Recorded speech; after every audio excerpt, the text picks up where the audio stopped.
and the cave, and the valley, and the land, and the sea, and the island, and the meadow, where mention of God hath been made, and is praised, glorified,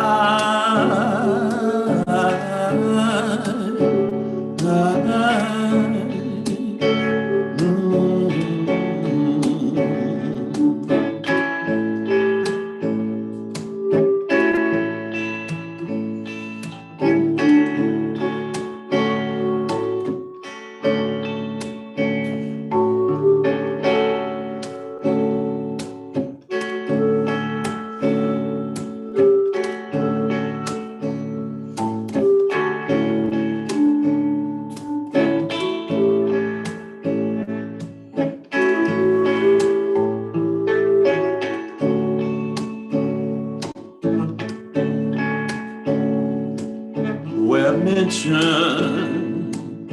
of God hath been made, and His praise glorified.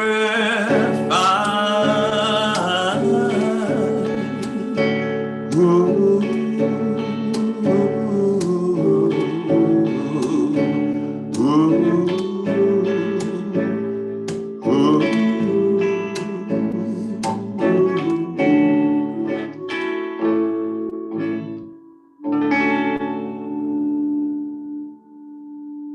Good morning, everyone. Just one moment, please. Got to make a little change here. There we go. And good morning, Geety, and good morning, Tarane and the gang. Hi there, Gilbert. Hello, Farah. How are you? Camby's. Where is Camby's? Farah, you don't have to tell us right now, but we want answers. He'll be right in. He'll be right in. He will be here? Okay. And how you doing, Daryl? I'm good. How are you? I'm okay. I'm okay. I'm a little beat up. Yeah. Beat up. Man. Had a few notes this morning and it kind of beat me up. And we have we have with us the lovely and talented Nini Han, who's giving me a message. A signal. This is the signal. Let's keep it moving. Keep it moving. Keep it moving. If you do it, I'm telling them. Okay. But we're so glad that she's here, and you won't be here next week, right? Such a heartbreaking thing. Michelle will. You're sure of this? She committed? All right. Oh, did not know that. Michelle is another of our Baha'i friends who lives right in this neighborhood. So yeah, that's great. And we met another Baha'i last night. I don't know if you know Drew. He's pretty active on Facebook, but we met him and kind of hung out with him and Michelle last night. But anyway, today, folks, Started with a prayer. Yeah, let's start with a prayer. And I actually had that already chosen, and it's gone. I didn't mark it. Okay. Let's see. Maybe we should go with. Oh, this is. I think this will be our beginning prayer almost all the time. It turned right to it because I go to that so often. So let's pray. Oh Lord, my God, assist thy loved ones to be firm in thy faith, to walk in thy ways, to be steadfast in thy cause. Give them thy grace to withstand the onslaught of self and passion, to follow the light of divine guidance. Thou art the powerful, the gracious, the self-subsisting, the bestower, the compassionate, the almighty, the all-bountiful. And of course, this is a prayer by Abdul Baha. Well, folks, today we continue our reading of from the book, The Proofs of Baha'u'llah's Mission, The Proofs of Baha'u'llah's Mission. And today we are reading chapter 12. And actually, it's a rather short chapter, too. So I know we'll finish this today. And the name of this chapter is The True Standard for Judgment. The True Standard for Judgment. And I got to tell you, Daryl. So why does there need to be a judgment? Let's cover that first. Why you got to ask a hard question, right? Well, I know last week we were talking about, well, maybe the question needs to be, I'm taking a politician's tactic. Maybe the question needs to be, who's judging and what or who is being judged? Are we being judged? Well, Or should we have judgment? The question relates to the manifestation for this day. And Okay. what we've learned over the last few weeks is that there absolutely has to be a new manifestation Yes. as man matures. Mhm. But the issues that relative to that new manifestation usually come as a result of people not being willing to accept a new manifestation or not being willing to make that change from what may have been a prior tradition to something new. And that is kind of the basis for why we need a new standard, a true standard of judgment, because Ooh. we know that the new revelation is not going to be readily accepted. I'm glad you answered that Or question. another question or saying should be, why God send a new revelation level or person to confuse the previous people?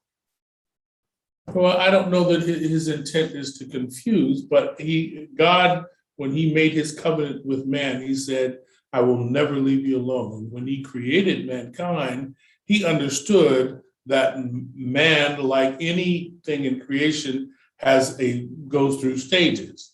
And those stages start with an infancy. And as man matures spiritually, the message needs to change to address that maturity as man progresses.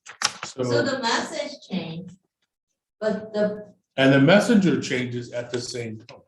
but the word of God doesn't change. The word of God does not change. That's what people don't understand. The change doesn't mean to change God.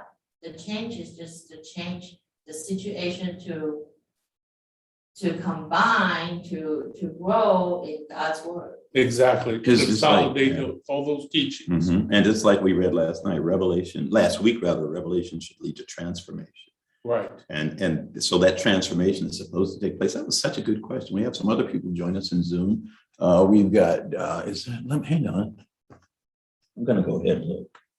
That is Daniel, and Gila is back with us, and Hushang is with us. We're so glad all of you joined. And Camby's came in. Hi there, Camby's. How are you? Good morning. You scared us, Camby's. You've always been here before we started. You scared us. No, my I don't know why it was difficult to log in today. It took me a Right. few minutes. Good morning, everybody. Good We're morning. glad all of you are here. What were you saying, Camby's? I think the problem that Mr. Shakiba had, I had the same problem to. Oh, okay. Okay. Yeah. Well, we're glad you're both here.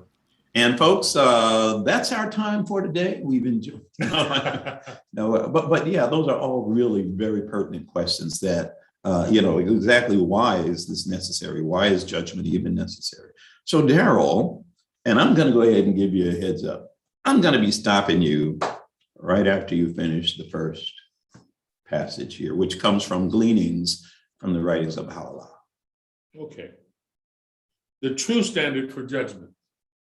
Shake off, O heedless ones, the slumber of negligence, that ye may behold the radiance which his glory hath spread through the world. Shake off, O heedless ones, the slumber of negligence, that ye may behold the radiance which his glory hath spread through the world. How foolish are those who murmur against the premature birth of his light, O ye who are inly blind. Whether too soon or too late, the evidences of his effulgent glory are now actually manifest. it behooveth you to ascertain whether or not such a light hath appeared. It is neither within your power nor mine to set the time at which it should be made manifest. It's not up to us. Mhm. God's inscrutable wisdom hath fixed its hour beforehand. Be content, O people, with that which God hath desired for you and predestined unto you. And yes, I am going to stop. You know where else you can read a comparable message that says basically the same thing? In the Bible. And I bet you've heard that verse before. I had bet anyone who has read or heard readings from the Bible who grew up in the Christian tradition has heard that line. No man knoweth the day or the hour of the coming of the Lord. Right. And this is exactly what Baha'u'llah is saying here, whether too soon or too late, the evidences of his effulgent glory are now actually manifest. It behoveth you to ascertain whether or not such a light hath appeared. It is neither within your power nor mine. You even say, I don't have the power to determine this. It is neither within your power nor mine to set the time at which it should be made manifest. So I just, like I said, I warned you, and now I've done it. Okay. Okay. No man shall attain the shores of the ocean of true understanding, except he be detached from all that is in heaven and on earth. Sanctify your souls, O ye peoples of the world, that haply ye may attain that station which God hath destined for you. The essence of these words is this: they that tread the path of faith, they that thirst for the wine of certitude, must cleanse themselves of all that is earthly, their ears from idle talk, their minds from vain imaginings, their hearts from worldly affections, their eyes from that which perisheth.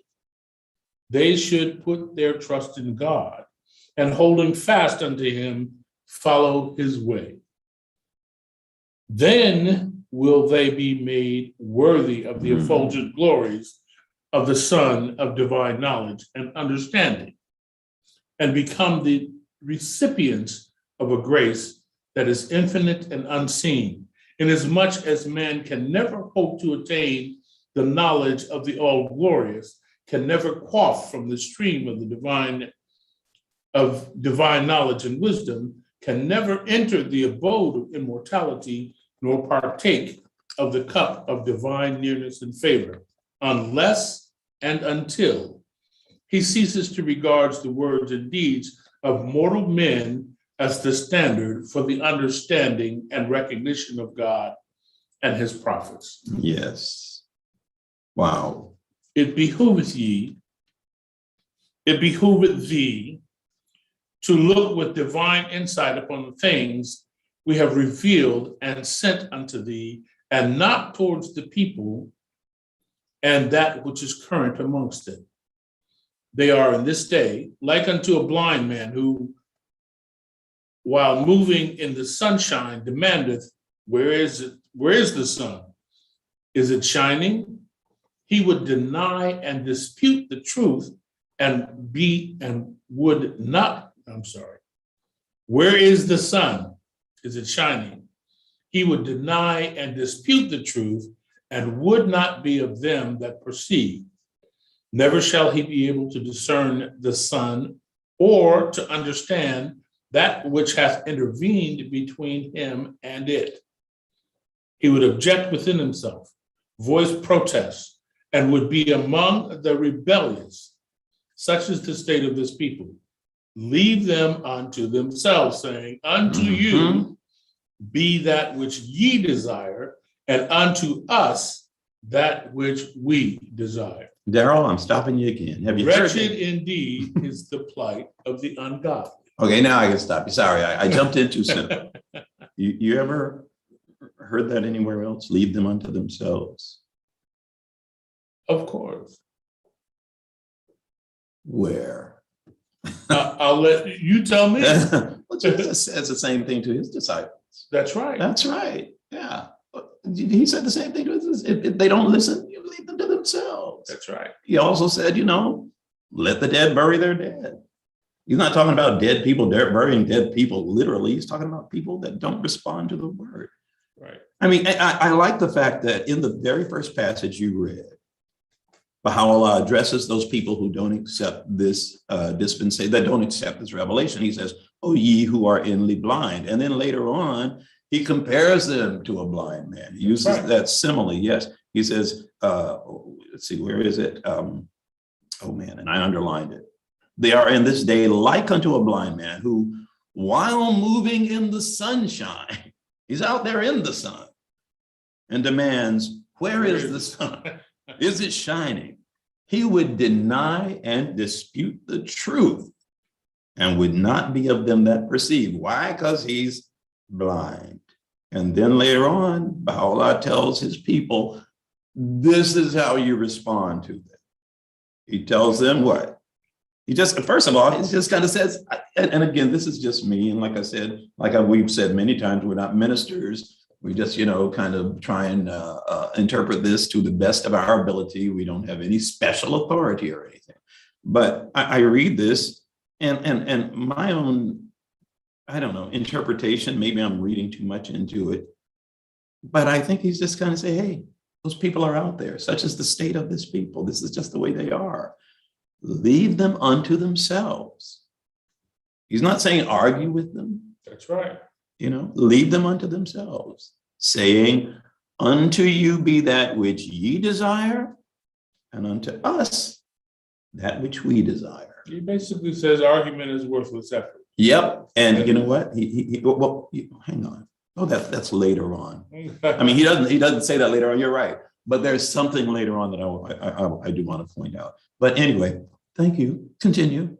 After the denials and denunciations which they uttered, and unto which we have referred, they protested, saying, no independent prophet, according to our scriptures, should arise after Moses and Jesus to abolish the law of divine revelation. Nay, he that is to be made manifest must needs fulfill the law. Know of a certainty that the people in every age, clinging to a verse of the book, have uttered such vain and absurd sayings, contending that no prophet should again be made manifest to the world, even as the Christian divines who have sought to explain that the law of the gospel shall at no time be annulled, and that no independent prophet shall again be made manifest unless he confirmeth the law of the gospel. Most of the people have become afflicted with the same spiritual disease.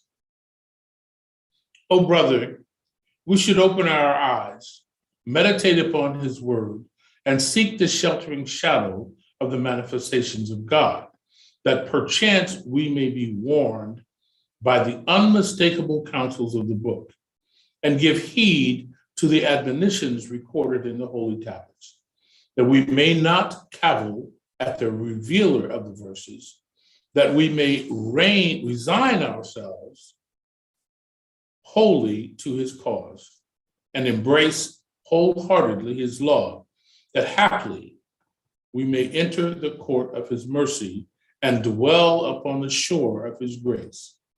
He verily is merciful and forgiving towards his servants. Okay, Daryl, I'm stopping you again. I actually meant to stop you earlier, but I missed my spot, so I said, okay, I'll just wait. First of all, I mean, he actually has a quote in here. And this is, no independent prophet. Well, I guess it's best to make sure that we read it in the right context. So after the denials and denunciations which they uttered and unto which we have referred, they protested. And this is what they said when they protested. This is in quotes. No independent prophet, according to our scriptures, should arise after Moses and Jesus to abolish the law of divine revelation. Nay, he that is to be made manifest must needs fulfill the law, unquote. And basically, it seems like, again, my own interpretation, that he's saying you can't come changing things. The manifestation of God can't come change it. You can come fulfill it, but you can't change anything. And then Baha'u'llah goes on to say, know of a certainty that people in every age clinging to a verse of the book. To me, that's like cherry picking. Right. Now you pick out your little things and you hang on to those. Clinging to a verse of the book have uttered such vain and absurd sayings. I mean, that's right. pretty strong language. Vain and absurd sayings, contending that no prophet should again be made manifest to the world. I just think that again, that to me is that's like saying it's just telling you this is what people do once again. But again, he's saying, you know, that they make these arguments, they pick verses out and make these arguments. And you use the word in the next reading, cavil. I don't know about you, but before I started reading the Baha'i writings, I had never run across that word before. I had never run across that word before. And it's very commonly used in the writings of Baha'u'llah and Abdul Baha. But what is cavilling? It is making petty or unnecessary objections.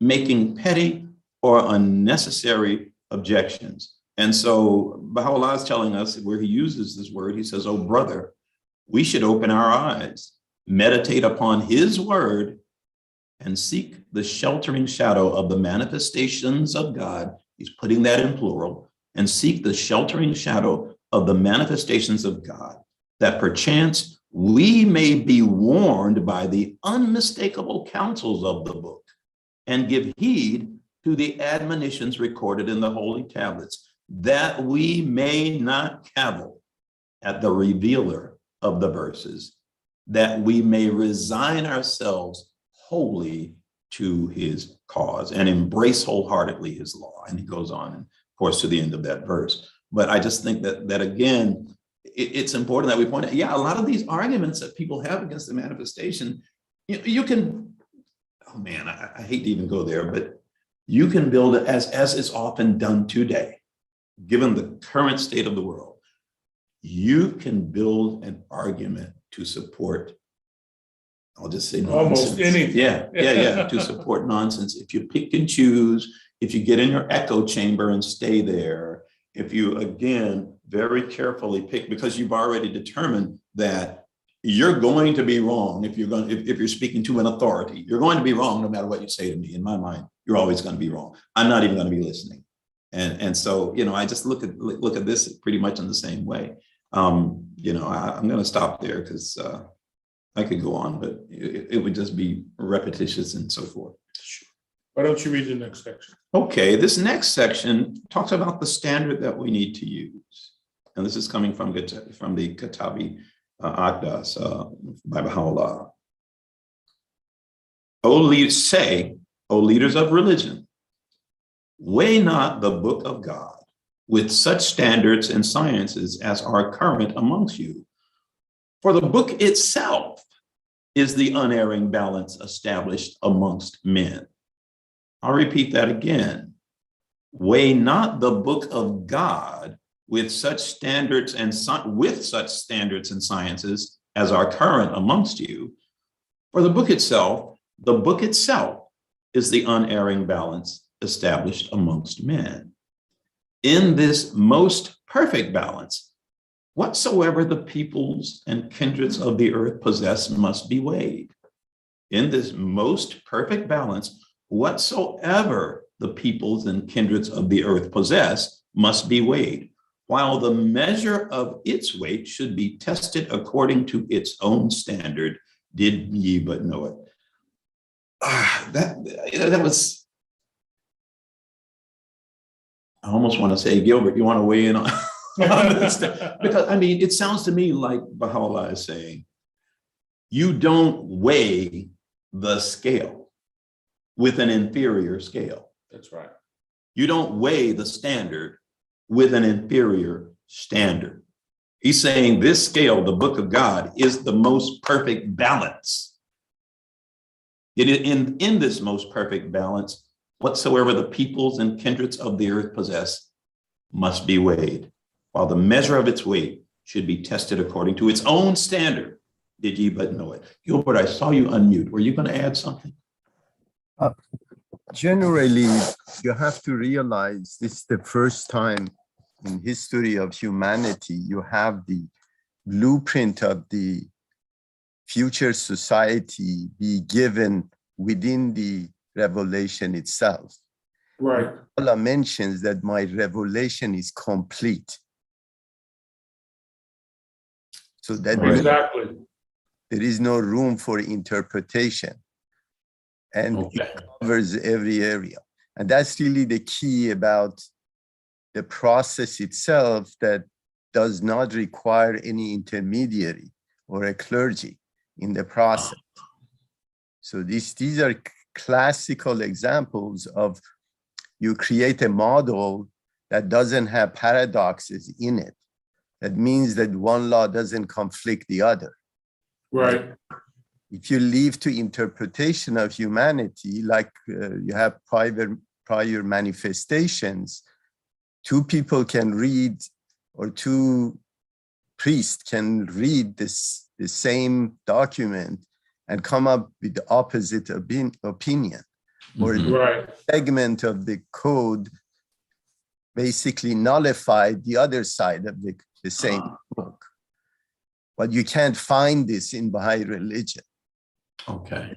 Because we don't have that Exactly. classes of clergy and so forth. Yeah. Right. So this is the meaning of completeness, and basically no segment conflict with the other. Okay. All righty. Thank you so Thank much, you. Gilbert. Sure. And thank you so much. And then Baha'u'llah goes on and giving his reaction. He says, the eye of my loving kindness weepeth sore over you, inasmuch as ye have failed to recognize the one upon whom ye have been calling in the daytime and in the night season, at even and at morn. And then I'll just continue reading. Who is the man amongst you that can rival me in vision or insight? This is where he's speaking with the authority of the man as the manifestation of God. Correct. Who is the man amongst you that can rival me in vision or insight?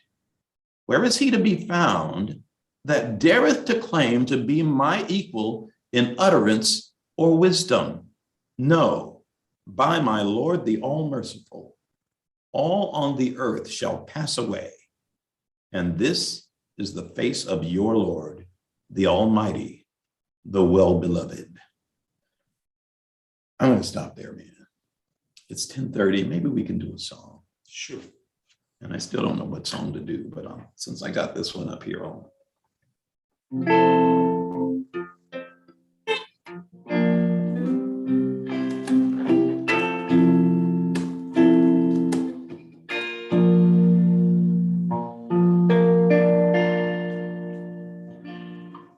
blessed beauty,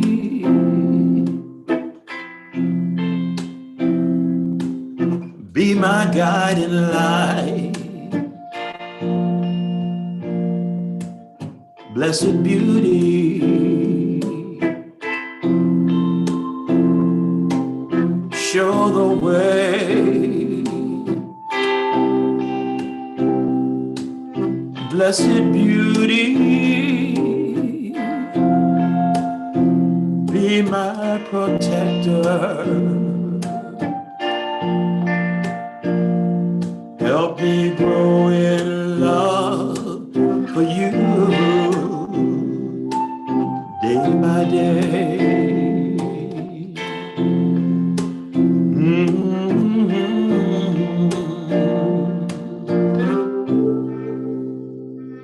Blessed beauty,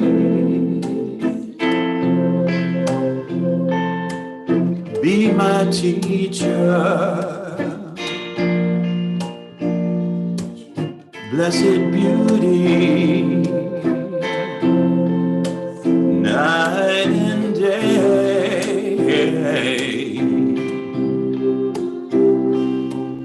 Blessed beauty, be my sustainer. greater. I'll forever follow you. Come what may. In the good times and the hard times, you've been right there,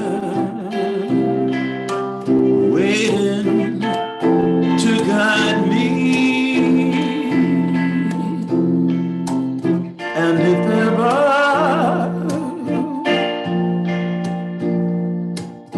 I should falter or stray, you stood waiting beside me.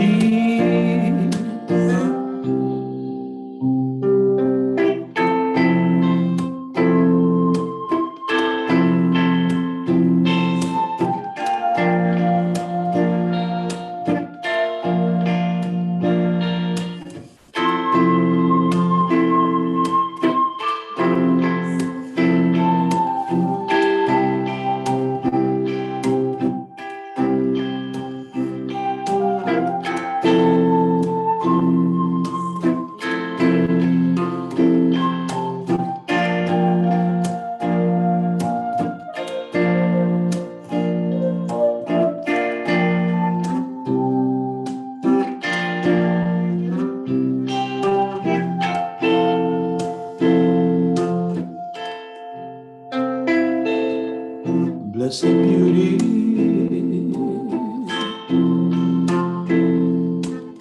be my guiding light. Blessed beauty, show the way. Blessed beauty,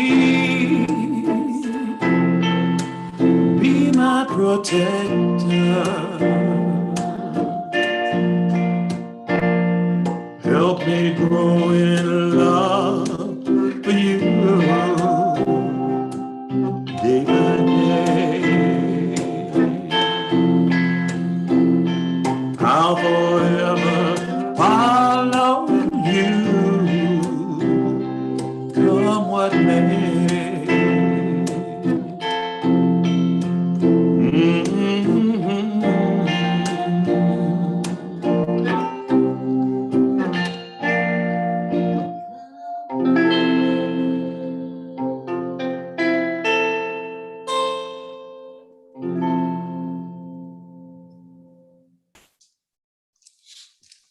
You ever played that with me before? Nope. I wasn't sure. That's what I gotta say it again. Daryl, you amaze me, man. He's never played that with me before, and you just lift everything. Thank you so much. Oh man. You want to continue? No, go ahead. You know, I don't want to sound like I'm making any apologies for this. It may sound like it. I am making no apologies. Baha'u'llah points out in absolute, just absolutely, unquestioningly, that he is the manifestation of God. Right. And that you can only judge him basically through the eye of God. He says, "We have decreed, O people, that the highest and last end of all learning be the recognition of him who is the object of all knowledge. And yet behold," Say that again. okay, You need to repeat okay. that. "We have decreed, O people, that the highest and last end of all learning be the recognition of him who is the object of all knowledge. And yet, behold, how ye have allowed your learning to shut you out as by a veil from him who is the dayspring of this light, through whom every hidden thing hath been revealed. Could ye but discover the source whence the splendor of this utterance is diffused, ye would cast away the peoples of the world and all that they possess, and would draw nigh unto this most blessed seat of glory. And then he continues and finishes. Now I'm going to stop you. Okay. Now I'm going to stop you, because what Baha'u'llah is saying here is the same thing that every manifestation has said before him. Every manifestation is said before him. And if you are going to set a standard of judgment, you have to set that bar so high that it's irrefutable that they are who they say they are. And the proof of who they are, who they say they are, is that their message, their revelations, their teachings go all over the world without benefit of media, without benefit of, and it's all by word of mouth and the teachings of God to mankind. That's it. That's it. If you set the standard anywhere else or try to judge at any other level, you can't do it. That's true. It's impossible. It's irrefutable. Because our devices, I mean, those things that we have at our disposal, if we don't simply, depend on the gifts of gifts is not the right word, but the teachings of the manifestation of God, we're going to come up short anyway. Absolutely. We are limited in our ability. We're so limited. So Baha'u'llah finishes by saying, if it be your wish, and this sounds like an invitation to me, and almost not a dare, but I'll just call it an invitation. If it be your wish, O people, to know God and to discover the greatness of his might, look then upon me with mine own eyes. Look then upon me with mine own eyes, and not with the eyes of anyone besides me. Ye will otherwise be never capable of recognizing me. I think that deserves repeating. If it be your wish, O people, to know God and to discover the greatness of his might, look then upon me with mine own eyes, and not with the eyes of anyone besides me. Ye will otherwise never be capable of recognizing me, though ye ponder my cause as long as my kingdom endureth, and meditate upon all created things throughout the eternity of God, the sovereign Lord of all, the omnipotent, the ever-abiding, the all-wise. Last sentence. It's like, there it is. Yeah. Thus have we manifested the truth of our revelation, that haply, possibly, I'm throwing in the possibly, that haply the people may be roused from their heedlessness and be of them that understand. Thus have we manifested the truth of our revelation, that haply the people may be roused from their heedlessness and be of them that understand.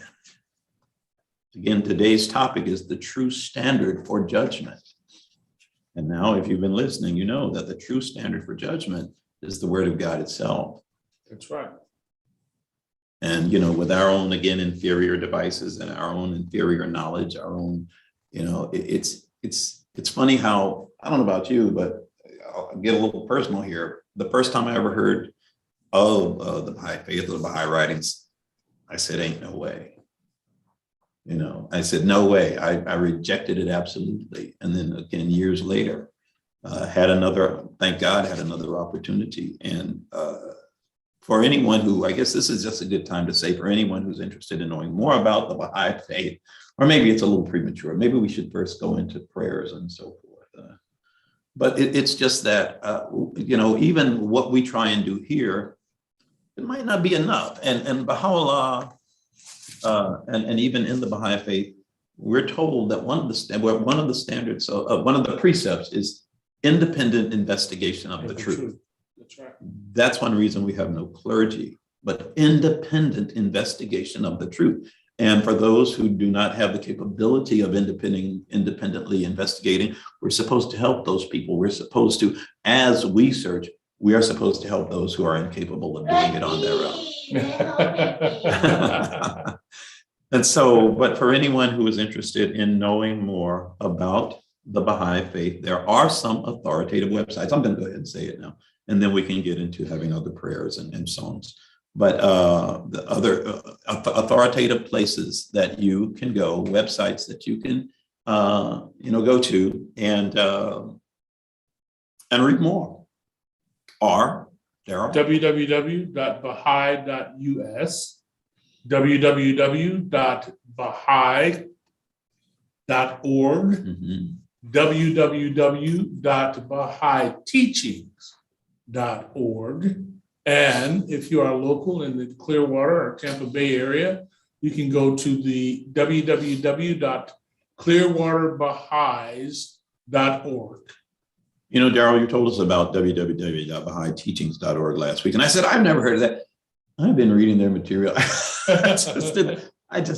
don't know if I didn't bother looking at the source. Maybe I did, but either way, at first it didn't register. And then I said, wait a minute, because I read that every week. It comes to my, email and I think even on my Facebook page. But at this time, we're going to go ahead and, have a moment where anyone who would like to share a prayer or reading or song of your own, this is that time. And Camby's, of course, we always like to start with our Camby's moment. Camby's, do you have something to share with us today? Sure, may I? We can't, maybe it's on our end. Let me make sure that, okay, no, I'm not turned all the way up. Say that again, please. Can you hear me? We hear you, yes, that was on my end. I had it down too low. So please, yes.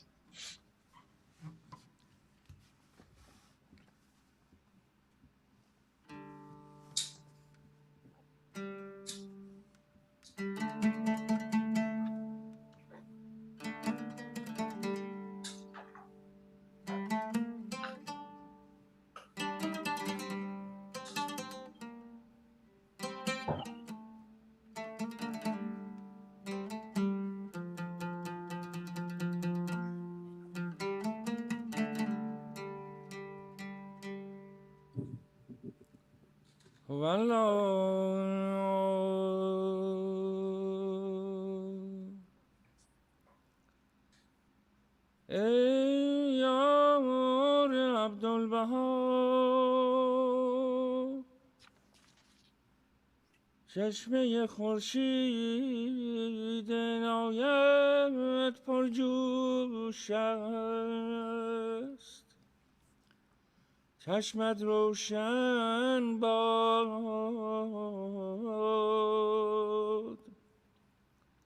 و از این فیض رحمت الهی مستفیض شو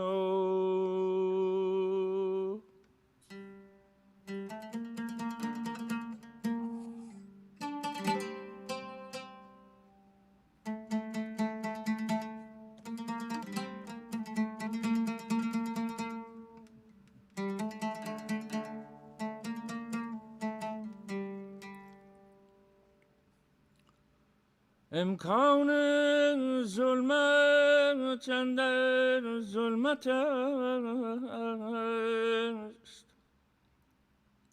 و ملکوت رحمان نور اندر نور پس وجد و طرب نما که از این پرتو تقدیر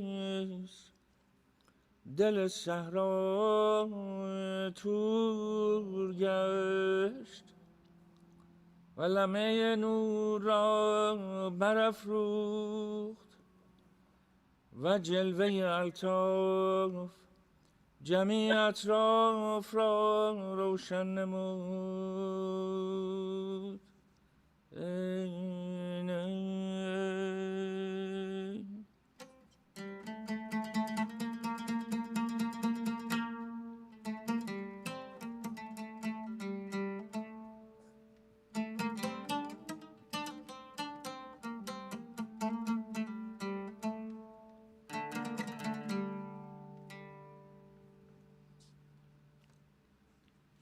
Thank you. Thank you. Hafiz. Thank you so much. Is there anyone else who would like to share? Anyone? ای عزیزان عبدالبها، هرگاه غمی دارید آزار میبینید، به شما جفا میکنند و ستم روا می‌دارند. شما بزرگوار و دلیر و مهربان باشید و این مناجات را با عبدالبها در میان نهید. خوالا ای پروردگار، بی کسم و بی نفس، خاشاکم و خس، ضعیفم و بس، تویی فریاد رس، تویی فریاد رس. این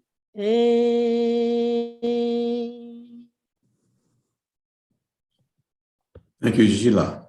Thank you. Is there anyone else who would like to share? This is a new cycle of human power. All the horizons of the world are luminous, and the world will become indeed as a garden and a paradise. The gift of God to this enlightened age is the knowledge of the oneness of mankind and the fundamental oneness of religion. It's from Abdul Baha. Thank you, Farah.